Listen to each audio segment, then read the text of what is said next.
ఒకరోజు ఒక కోతికి మట్టి వినాయకుడి బొమ్మ దొరికింది.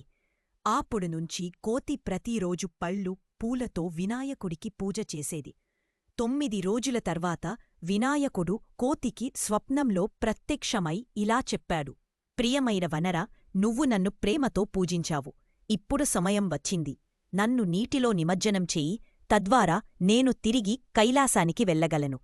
తరువాత రోజు కోతి తన కల గురించి స్నేహితులకు చెప్పి అందరితో ఆనందించింది. కోతి తన స్నేహితులతో కలిసి వినాయకుడిని నదిలో నిమజ్జనం చేసింది.